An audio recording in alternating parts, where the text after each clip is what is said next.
नमस्कार दोस्तों, कैसे हैं आप सभी लोग। Fantasy talent hub YouTube channel में आप सभी लोगों का स्वागत है। दोस्तों, वर्तमान में जितने भी इन्फ्लुएंसर हैं वो परेशान हैं अभी स्ट्राइक की वजह से। वर्तमान आंखों का धोखा है और इस धोखे ने स्ट्राइक लाके रख दिया है सबको।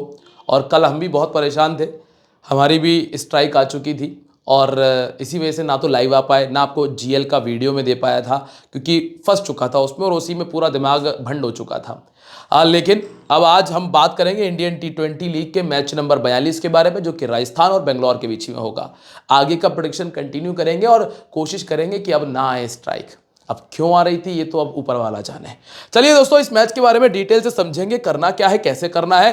राजस्थान वैसे तो एक पॉइंट देने के लिए, मतलब एक पॉइंट एक्स्ट्रा देने के लिए ही यहां पर है, पॉइंट देने के लिए आई हुई बेंगलोर को। लेकिन अगर कभी बाई चांस राजस्थान इस मैच को जीतने को जाए तो कौन कौन से प्लेयर उसे जिता सकते हैं, इसके बारे में समझ लेंगे। क्योंकि अगर आप परसेंटेज वाइज देखोगे तो 90% चांसेस है कि बेंगलोर मैच को जीत लेगी। लेकिन अगर राजस्थान जीतती है तो किन खिलाड़ियों की दम पर जीतेगी वो देख लेंगे, जिससे कि अगर राजस्थान के फेवर में टीम बनानी है तो उन पर हम नजर बना के रख सके। और रही बात बेंगलोर की, तो बेंगलोर का भी एक ऐसा पंटर प्लेयर बताऊंगा जो आपको इस मैच में कमाल करके दे सकता है, ड्रीम टीम का कैप्टन बन सकता है।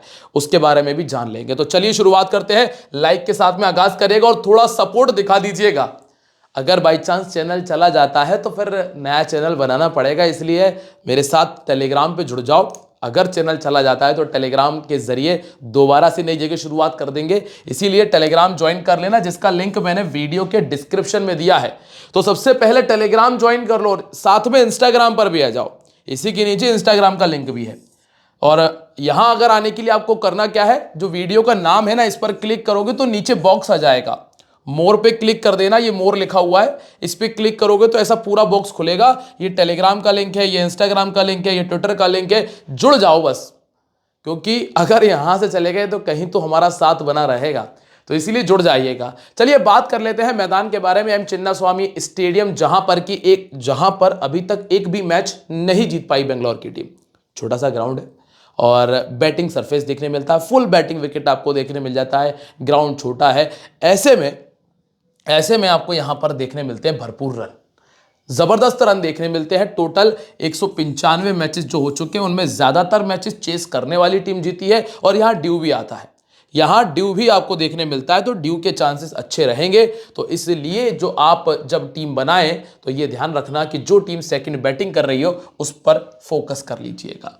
जैसे कि यहां पे पंजाब सेकंड बैटिंग करते हुए जीत गई थी, यहां दिल्ली ने सेकंड बैटिंग करते हुए मैच को जीता और यहां पे गुजरात ने सेकंड बैटिंग करते हुए मैच को जीता। तो ओवरऑल अगर देखा जाए तो सेकंड बैटिंग करो और मैच को जीत लो, ये फंडा आपको देखने मिल जाएगा। अब स्कोर करने वाले प्लेयर्स की अगर हम बात करें कि कौन कौन से प्लेयर्स हैं जो स्कोर कर रहे हैं यहां पे, तो आपको सबसे पहले देखने मिलेगा कि टिम डेविड, जिन्होंने 7वें नंबर पर बैटिंग करते हुए स्कोर किया था 50 का। फिर इसके बाद है नेहाल वडेरा, इन्होंने नंबर 5 पर बैटिंग करते हुए स्कोर किया। फिल सॉल्ट ओपन कर रहे थे, 37 किया। केएल राहुल नंबर 4 पर बैटिंग कर रहे थे, 93 किया। यहां पे लिविंगस्टन नंबर 5 बैटिंग कर रहे थे और यहां पे जॉस बटलर नंबर 3 बैटिंग कर रहे थे। ओवरऑल ये देखने मिला है कि हर बार एक अलग नंबर के प्लेयर ने स्कोर किया है। चूंकि एक बहुत अच्छी चीज आपको यहां पे जो समझ लेनी चाहिए, जिसको आपको नोट भी कर लेना है, वो ये कि यहां है बैटिंग विकेट, यहां है बैटिंग विकेट। और जब बैटिंग विकेट होता है तो पता है क्या होता है कि भैया जो भी थोड़ा सा भी अच्छा प्लेयर है ना, वो आपको स्कोर करके देके चला जाएगा। तो ये चीज जो है ना, ये आप नोट कर लो, आपके काम आ जाएगी। अब विकेट क्या रहे पावर प्ले के अंदर, पिछला मैच बारिश से प्रभावित था और बारिश होने की वजह से ही जो बॉल है स्टार्टिंग में हल्का सा फंस कर आ रहा था, रुक कर आ रहा था, स्विंग हो रहा था, इस वजह से यहां 3 विकेट आए और यहां पे 2 विकेट आ गए थे। लेकिन अगर ये मैच में हटा भी दूं तो भी यहां पर भी पावर प्ले में 2 विकेट आ गए थे, यहां 3 विकेट आ गए और यहां पे भी 3 विकेट आए और यहां पर 1 विकेट आए। तो ऑलमोस्ट हमने ये देखा है कि पावर प्ले के अंदर विकेट्स तो आए हैं। और जब पावर प्ले के अंदर विकेट्स आए हैं, बॉल जब स्विंग हुआ है, तो जो विकेट्स हैं उसकी वजह से आपको पावर प्ले में विकेट देखने मिला है। अब ये स्थिति है, अगर जब पावर प्ले में विकेट आएगा तो नॉर्मल सी बात है कि जो बीच के प्लेयर्स है ना, 3 नंबर 4 नंबर, ये आपको बेहतर करके देके जा रहा है और इसीलिए आपको उन खिलाड़ियों पे ज्यादा फोकस करना है। अब विकेट्स की अगर चर्चा करें तो 10 विकेट निकाले थे फास्ट बॉलर्स ने। यहां पे 5 विकेट फास्ट बॉलर्स के थे, यहां पे 8 विकेट फास्ट बॉलर्स ने निकाले और यहां पर भी 8 विकेट फास्ट बॉलर्स के खाते में रहे।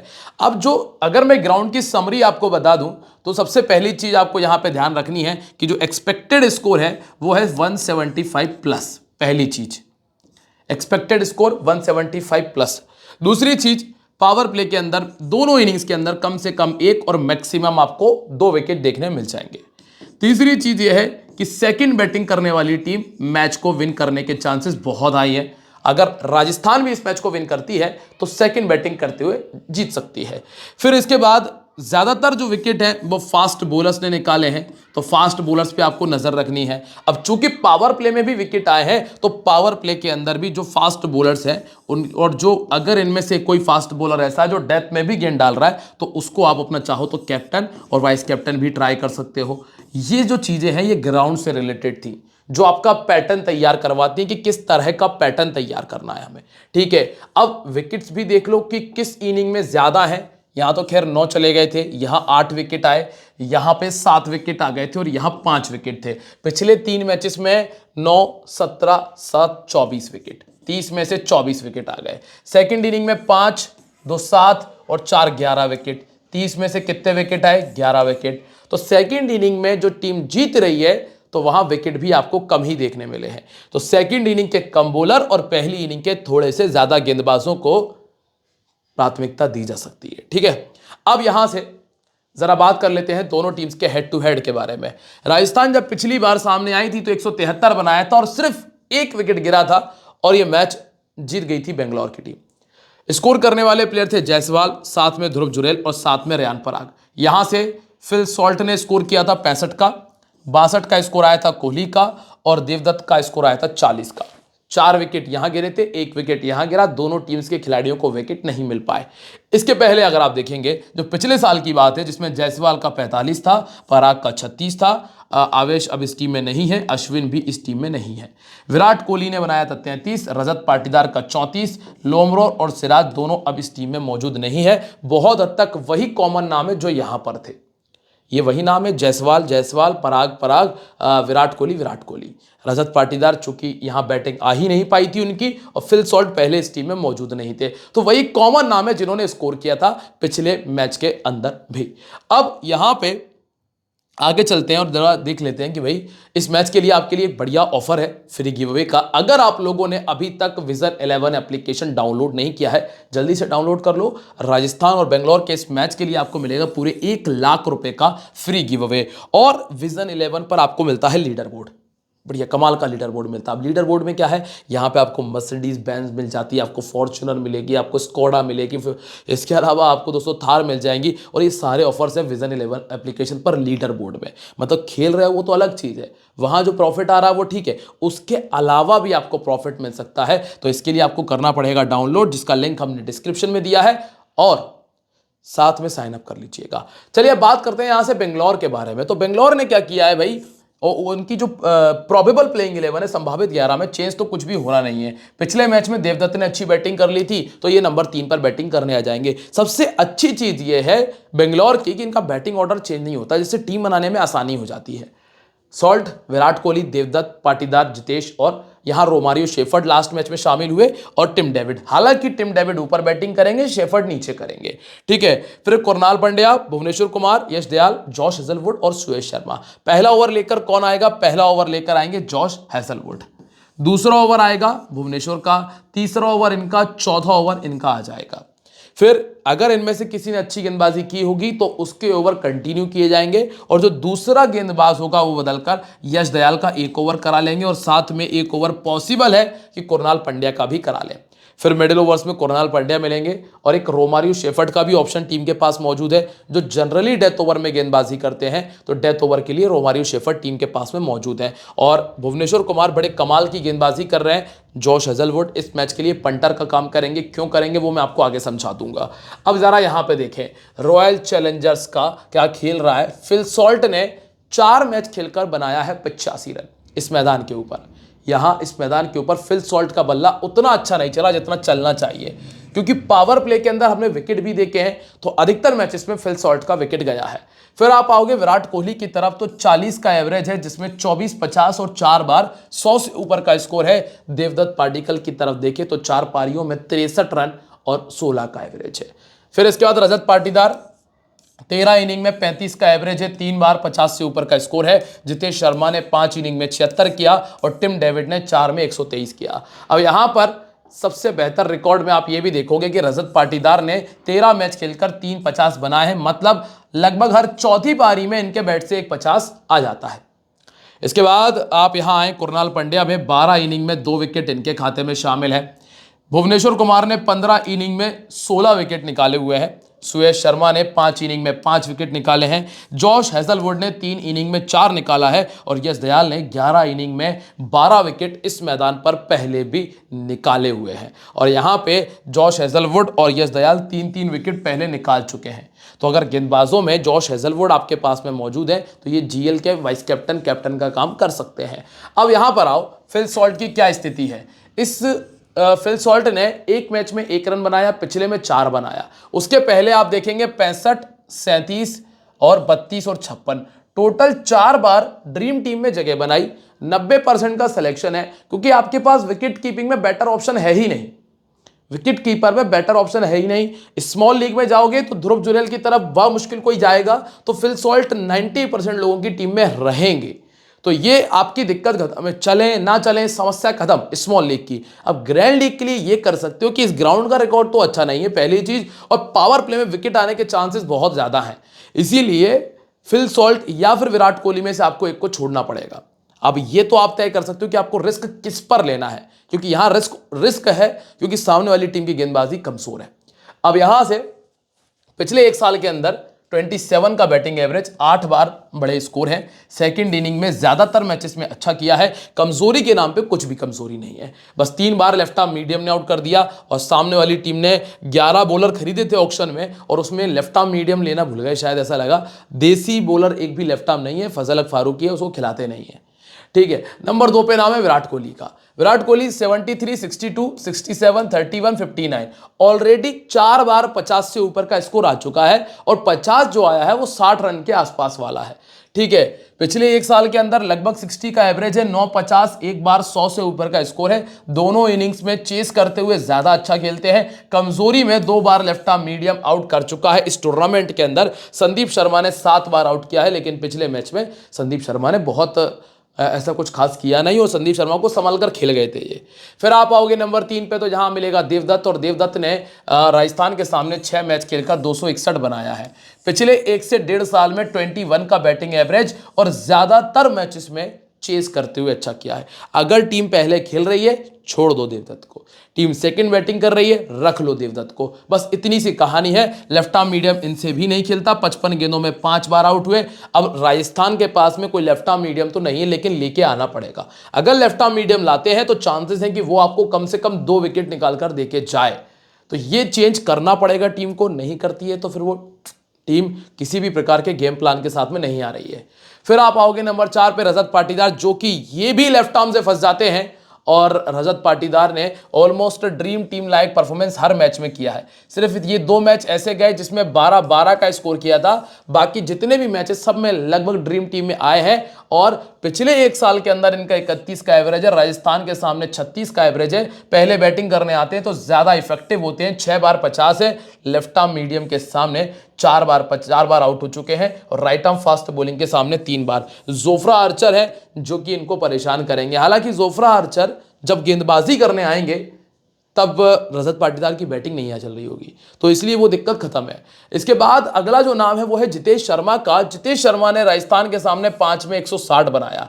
पिछले 1 साल में 18 पारी खेली है, एवरेज है सिर्फ 19 का, 40 के ऊपर नहीं जा पाए, अभी तक 50 नहीं आया। पहले बैटिंग करते हुए 27 का एवरेज है। ऑर्थोडॉक्स गेंदबाजी 2 बार आउट कर चुकी है, राइट आर्म मीडियम गेंदबाजी 6 बार आउट कर चुकी है। तुषार देशपांडे, संदीप शर्मा और वानिंदु हसरंगा यहां पर मौजूद हैं जो इनको परेशान कर सकते हैं। इसके बाद है दोस्तों रोमारियो शेफर्ड, जिन्होंने पिछले मैच में मिला था 1 विकेट आया। पिछले 1 साल के अंदर 25 का बैटिंग एवरेज है और 35 इनिंग में 25 विकेट भी ये निकाल चुके हैं। पहली इनिंग के अंदर गेंदबाजी करते हैं तो ज्यादा इफेक्टिव साबित होते हैं, हार्ड हिटिंग कर लेते हैं, लेकिन आपको पता है इंपैक्ट प्लेयर का रूल है, और इंपैक्ट प्लेयर के रूल होने की वजह से बैटिंग आ जाए बहुत बड़ी बात है। तो बैटिंग तो आना मुश्किल है, इसीलिए जो रोमारियो शेफर्ड है ये हमारी टीम में जगह नहीं बना पाएंगे बल्लेबाजी से। गेंदबाजी के लिए रखना है रख सकते हो, पर बल्लेबाजी के लिए नहीं रख सकते। अब गेंदबाजी में भी ये है कि 2 ओवर मिलेंगे, सिर्फ 2 ओवर मिलेंगे, क्योंकि जॉश हेजलवुड के ओवर कटेंगे नहीं, भुवनेश्वर कुमार के ओवर कटेंगे नहीं, यश दयाल के ओवर नहीं कटने वाले। 12 ओवर कंप्लीट है, ऑलमोस्ट सुयश शर्मा के भी लगभग 4 ओवर हो जाएंगे, अगर कटता है तो उनका 1 ओवर कट जाएगा, बचे इनके 3 ओवर हो गए। अब 12 3 15 ओवर, बचे 5 ओवर। 5 ओवर में कुणाल पंड्या और ये इनमें से कोई एक 3 डाल देगा और ये 2 डाल देंगे 2 ओवर, ये आपको देखने मिल जाएगा। और अगर कुणाल पंड्या को विकेट मिल गए तो पॉसिबल ये है कि कुणाल फिर ये इनको 1 ही ओवर दिया जाए। इसीलिए जो रोमारियो शेफर्ड है वो टीम में जगह नहीं बना पाएंगे। स्मॉल लीग और ग्रैंड लीग में तो बहुत रिस्की है। अब आप आओगे टिम डेविड की तरफ, तो टिम डेविड को जब लास्ट मैच में बैटिंग करने का मौका मिला, 50 का स्कोर किया, और ये पहले एकमात्र ऐसे प्लेयर हैं जिसकी टीम के हारने पर भी इनको मैन ऑफ द मैच बनाया गया था। लेफ्ट आर्म फास्ट बॉलिंग इनको भी दिक्कत देती है। तुषार देशपांडे 2 बार आउट कर चुके हैं। अब इनका बैटिंग लाइनअप फिनिश होता है यहां से। अब ये तय कर लें कि अगर टीम में रखा जाए तो किस किस को रखा जाए। मैं आपको नामजद बताता हूं। सबसे पहले आपको फिल सॉल्ट और विराट कोहली, इनमें से आप एक खिलाड़ी को तय कर सकते हो, ठीक है, फिल सॉल्ट और विराट कोहली। ये हम ग्रैंड लीग की बात कर रहे हैं। स्मॉल लीग में आप दोनों को रख लोगे, कोई दिक्कत नहीं है। फिल सॉल्ट विराट कोहली में से एक खिलाड़ी आपको लेके चलना है। नंबर 3 पे देवदत्त पल्लिकल जो है, ये फर्स्ट इनिंग में अगर बैटिंग चल रही है तो आपके लिए उतने फायदेमंद नहीं है जितने फायदेमंद है ये सेकेंड इनिंग के लिए। तो सेकेंड इनिंग के लिए देवदत्त पल्लिकल को टीम में रख लेना। फिर आप आओगे रजत पाटीदार पे, जो कि दोनों कंडीशन में टीम में जगह बनाएगा। अगर आप फिल सॉल्ट को नहीं रख रहे हो तो आप जितेश शर्मा को ट्राई कर सकते हो, और हालांकि जितेश शर्मा उतने बेहतर ऑप्शन नहीं है, लेकिन हाँ फिर भी आप ट्राई कर सकते हो, क्योंकि ध्रुव जुरैल और जितेश शर्मा का अगर हम कंपैरिजन करें तो दोनों लगभग बराबर ही बैठेंगे।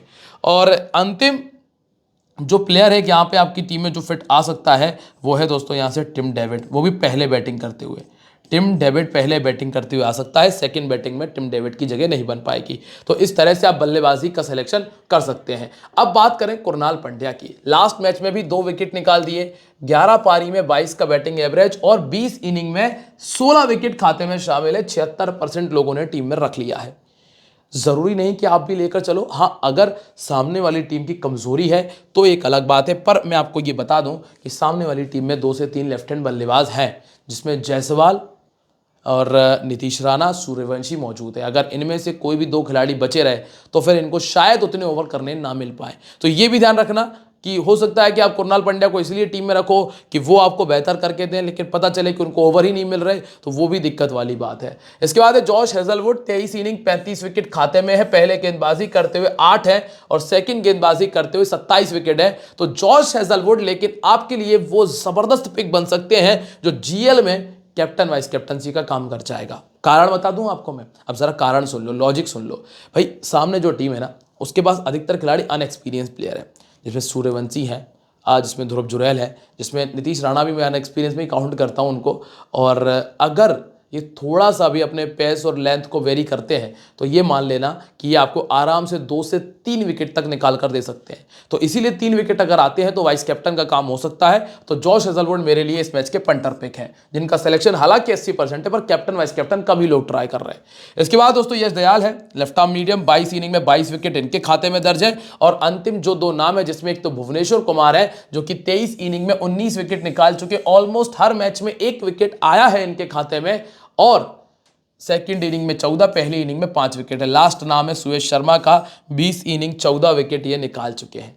ठीक है, अब हम राजस्थान के बारे में बात कर लेते हैं। दोस्तों यहां तक की सारी चीजें क्लियर है तो ये जो वीडियो में नीचे लाइक का बटन दिया है, क्लिक कर देना और साथ में वीडियो को शेयर कर देना, क्योंकि काफी सारे लोग अनाथ हो गए होंगे अभी। किस वजह से अनाथ से मतलब वैसा वाला अनाथ नहीं है, अनाथ से मतलब क्योंकि उन्हें वीडियो नहीं मिल रही होंगी अच्छी, क्योंकि काफ़ी सारे लोगों के इन्फ्लुएंसर की स्ट्राइक आ चुकी हैं, वहाँ तक वीडियो पहुँच नहीं रहा होगा, बेचारे परेशान हो रहे होंगे। उनको शेयर कर देना, दुआएं लगेगी, दुआएं लगेगी, जीएल जीत जाओगे। चलो जीएल ना भी जी तो स्मॉल लीग से प्रॉफिट कमा के फ्री करोगे, टेंशन मत लेना। ठीक है, जायसवाल, सूर्यवंशी, रेयान पराग, नीतीश राणा, ध्रुव जुरैल और शिमरून हेटमायर, ये है इनका टॉप ऑर्डर। यही दोनों ओपन करेंगे, यही नंबर 3, यही नंबर 4, यही नंबर 5, मतलब बैटिंग ऑर्डर में कोई चेंज नहीं आएगा। हेटमायर का होगा, अगर पहले बैटिंग करते हुए हिटिंग की जरूरत लगती है तो जुरैल से ऊपर आ सकते हैं। बाकी गेंदबाजी में इतने सारे बॉलर रखे बैठे हैं, अच्छा एक भी नहीं लिया।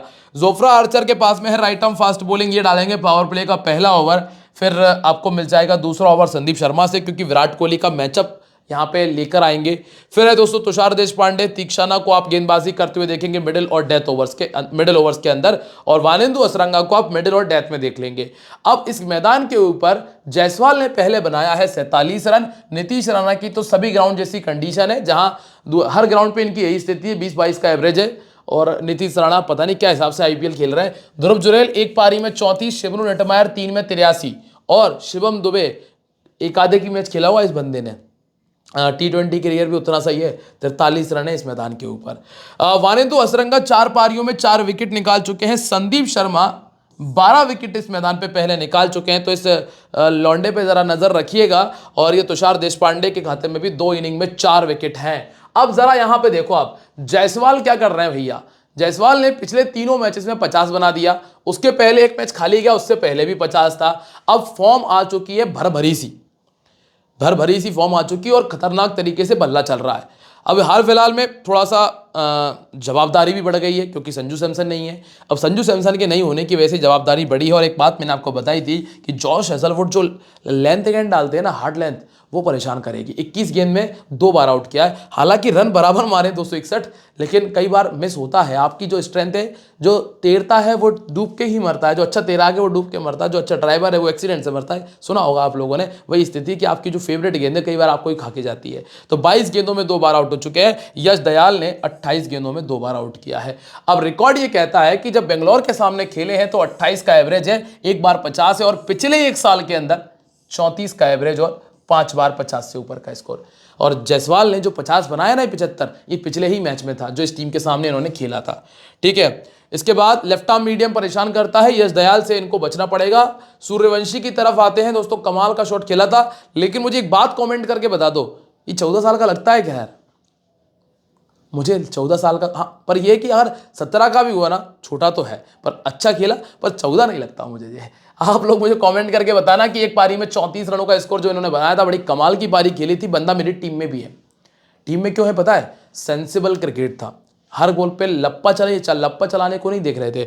और मैं ये कह रहा हूँ कोई बड़ी बात ना हो इस मैच में ये 50 बना कर दे जाए आपको, कोई बहुत बड़ी बात नहीं होगी, क्योंकि सेंसिबल क्रिकेट है। मारने वाली गेंद थी, उसी को मार रहे थे, जो हिटिंग जोन में थी उस गेंद को ही कोशिश की अटैक करने की। ऐसा नहीं था कि धमाधम बल्ला चला जा रहा है, गेंद बल्ले में लग नहीं रही, ये कंडीशन नहीं थी। इसलिए सूर्यवंशी मेरे को सही लगे, और कोई बड़ी बात नहीं कि इस मैच में आपको 50 भी दे दें। ऐसा ही एक प्लेयर इनके पास में साउथ अफ्रीका में मौजूद है, जो पार्लर रॉयल्स के लिए खेलता है, नाम उसका है, नाम निकल गया मेरे दिमाग से, वो भी ओपन करता है, लेफ्ट हैंड बल्लेबाज है, 17 साल का उसने डेब्यू किया था, और क्या कमाल की बैटिंग करता है लड़का, वो बहुत कमाल की बैटिंग करता है। अब रेयान पराग की बात कर लेते हैं दोस्तों। रेयान पराग कैप्टन है, तो कैप्टनसी का थोड़ा प्रेशर तो रहेगा। 30-35 वाला परफॉर्मेंस जो नॉर्मल आ जाता है वही मान के चल रहा हूं। 44 का बैटिंग एवरेज, 4 बार 50 से ऊपर का स्कोर है, कमजोरी कुछ भी नहीं है, और इस मैच में भी वही 30-40 वाला परफॉर्मेंस पॉसिबल है। इसके बाद है दोस्तों नीतीश राणा। नीतीश राणा की सबसे बड़ी दिक्कत तो यह कि अगर आपने स्पिनर लगा दिया तो वो परेशान करेगा। फिर दूसरी चीज है कि भुवनेश्वर कुमार ने 37 गेंदों में 2 बार आउट कर दिया। अब स्ट्राइक रेट देखो, महज 118 का स्ट्राइक रेट है। लेग स्पिन के सामने 5 बार आउट हो चुके हैं, और 29 का बैटिंग एवरेज रहा पिछले एक साल के अंदर। एक 50 बनाने के लिए लगभग 5 इनिंग का इस्तेमाल कर लेते हैं, लगभग 5 इनिंग का इस्तेमाल करते हैं एक 50 बनाने के लिए। ठीक है, सेकंड बैटिंग करते हुए ट्राई कर सकते हो, फर्स्ट बैटिंग में जगह नहीं बन पाएगी।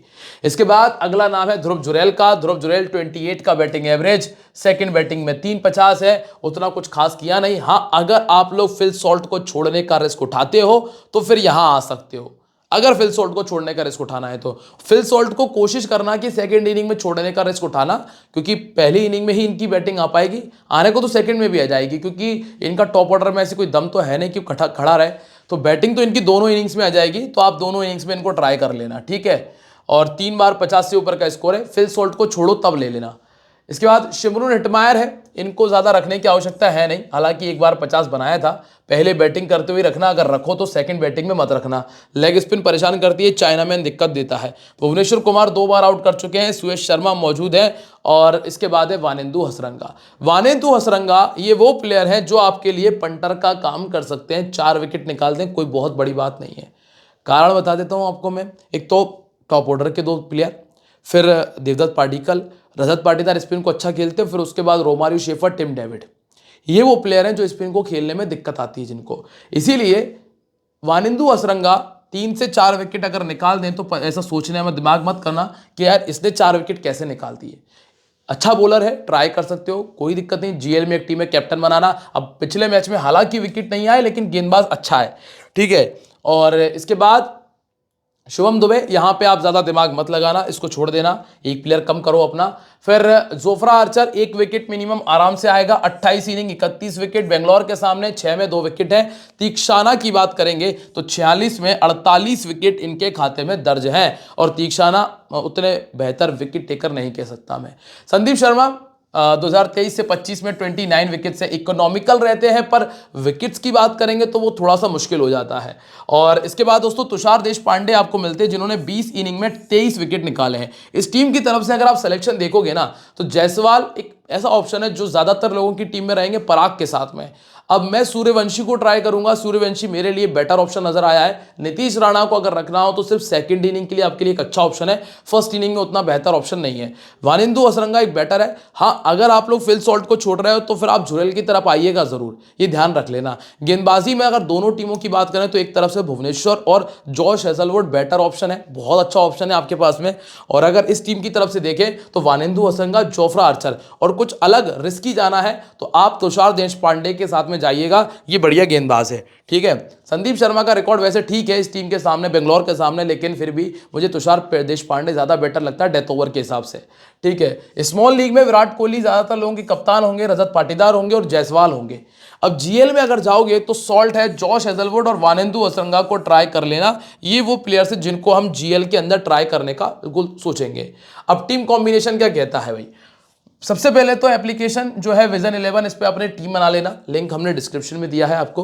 अब फिल सॉल्ट है, विराट कोहली कप्तान, जायसवाल के साथ में पाटीदार, सूर्यवंशी हैं, हसरंगा, कुरनाल पांड्या, रेयान पराग, जॉश हेजलवुड, जोफ्रा आर्चर और भुवनेश्वर कुमार टीम में मौजूद है। अगर मैं कोई भी बदलाव करूंगा, कोई भी चेंज करूंगा तो वो मैं आपको टेलीग्राम पे बता दूंगा, तो टेलीग्राम पे अगर हो तो बहुत अच्छी बात है, नहीं हो तो ज्वाइन कर लेना दोस्तों, ज्वाइन जरूर कर लेना, क्योंकि अभी जो स्थिति चल रही है ना उसको देखते हुए टेलीग्राम पे जुड़ना जरूरी हो गया है, क्योंकि स्ट्राइक पड़ गई तो फिर आप लोगों से कनेक्शन खत्म हो जाएगा।